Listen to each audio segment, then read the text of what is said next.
Halo pemirsa, Kawan Info kembali hadir menyapa Anda melalui layar kaca bersama saya Regina Mangkei. Berbagai informasi seputar Manado dan sekitarnya hingga informasi Nusantara dan mancanegara akan kami hadirkan untuk Anda. Kita ikuti informasi pertama, pemirsa, Kota Manado dan sekitarnya kembali dilanda cuaca ekstrim. Sejak dini hari tadi, hujan deras disertai angin kencang menyebabkan sejumlah pohon tumbang, gelombang tinggi di pesisir pantai Manado, hingga angin puting beliung.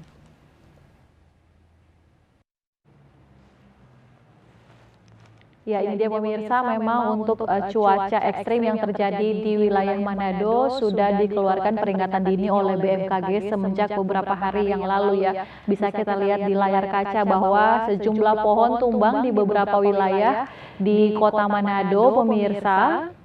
Kemudian ada juga ini adalah solar cell, begitu pemirsa, yang ada di kota Manado juga yang rubuh akibat cuaca ekstrim. Kemudian bisa kita lihat juga bahkan di wilayah Minahasa Utara, pemirsa, ada 3 rumah di desa Marinsol, Minahasa Utara yang rusak dilanda cuaca ekstrim. Dan kita bisa lihat juga pemirsa di layar kaca di mana cuaca ekstrim yang terjadi di wilayah Manado dan sekitarnya sejak dini hari tadi mengakibatkan gelombang tinggi di pesisir pantai kota Manado. Karena itu akses jalan yang ada di pesisir kawasan Megamas dan juga Manado Town Square sudah ditutup oleh pihak pengelola. Tidak bisa dilalui lagi karena mengingat gelombang tinggi mencapai 2 meter pemirsa ya. Dan memang sampai berita ini diturunkan, hujan lebat dan juga angin kencang masih terjadi di wilayah Manado pemirsa. Kira-kira apa penyebab dari cuaca ekstrim ini dan akan berlangsung selama berapa lama? Kira-kira berapa hari ke depankah?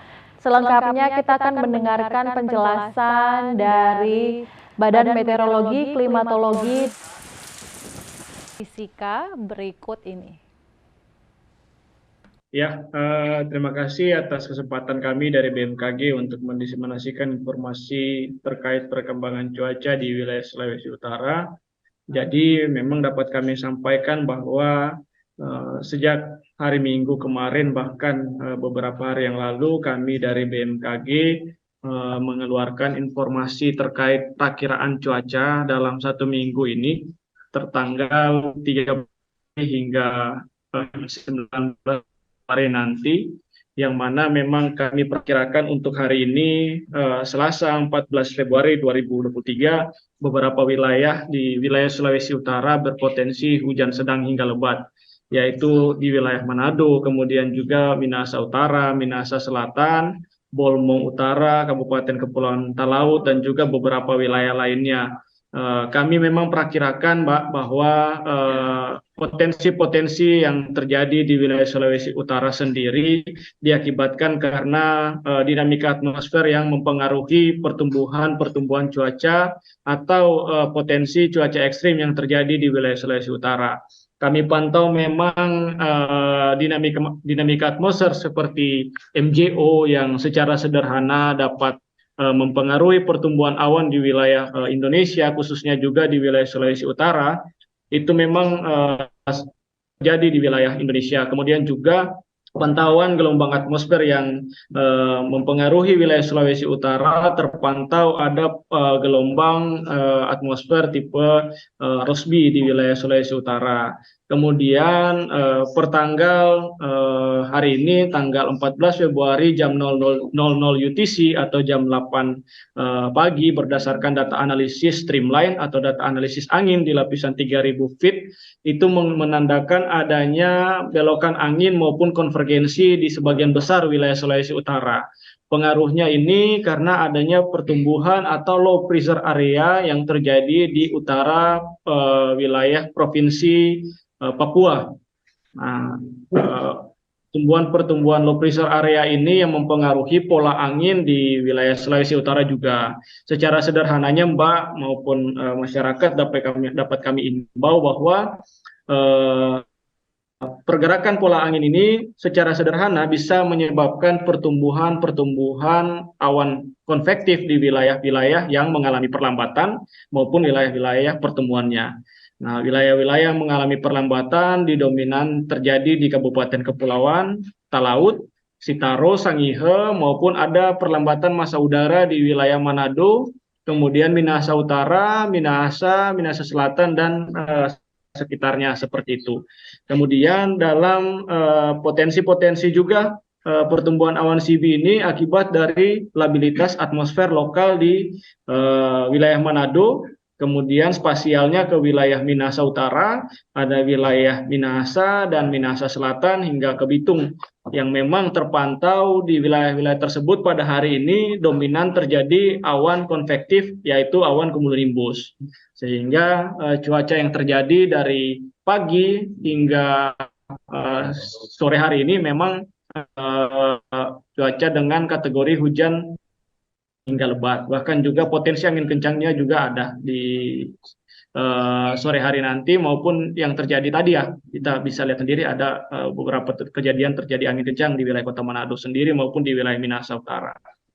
Kami juga sudah menghimbau Mbak bahwa pagi tadi kami mengeluarkan informasi impact based forecast atau perakiraan cuaca berbasis dampak, yaitu dampak dari hujan lebat, yang mana kami menghimbau kepada masyarakat agar waspada di 5 kota kabupaten, yaitu di Manado, kemudian ada Minahasa Utara, ada juga Minahasa Selatan, kemudian ada di wilayah Bolmong Utara, maupun di wilayah Minahasa Utara, yang memang kecamatan-kecamatan yang terdampak itu sudah kami infokan ya, bahwa kecamatan-kecamatannya jelas ada di Wanea, kemudian Sario, Wenang, Tikala, Paldua, Singkil, Tuminting, hingga ke wilayah Minahasa Utara ada Likupang Barat, ada Wori.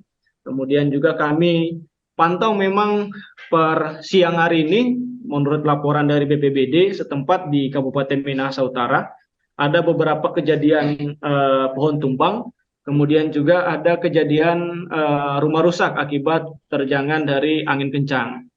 Nah, ini yang patut diwaspadai bersama pada wilayah-wilayah Kota Manado untuk hari ini, karena memang kita perlu waspada karena cuaca maupun tutupan awan CB di wilayah Sulawesi Utara itu masih dominan terjadi seperti itu, Mbak. Jadi kami perakirakan khusus untuk wilayah Kota Manado berdasarkan rilis di tanggal 12 kemarin, Kota Manado dan sekitarnya, khususnya di Manado, Minahasa Utara, kemudian ada juga Minahasa Selatan, ada di wilayah Minahasa Tenggara, Tomohon, itu masih dapat terjadi hingga tanggal 15, 16, dan 17. Kemudian juga 1 minggu ke depan masih berpotensi terjadi itu di wilayah-wilayah Kabupaten Kepulauan. Ada Kabupaten Kepulauan Sitaro, Sangihe, Talaut, maupun wilayah-wilayah yang berada di selatan Sulawesi Utara seperti Bolmong Selatan, dan wilayah lainnya. Info kami sampai saat ini belum ada penerbangan yang dibatasi. Ya, tapi kami belum konfirmasi lebih lanjut ke Angkasa Pura atau ke Airnav, tapi informasi yang kami berikan masih aman ya, masih tergolong aman untuk penerbangan. Mungkin ada yang holding, tapi untuk yang berbahaya bagi penerbangan sampai kejadian-kejadian yang tidak diinginkan tidak ada sampai sore hari ini.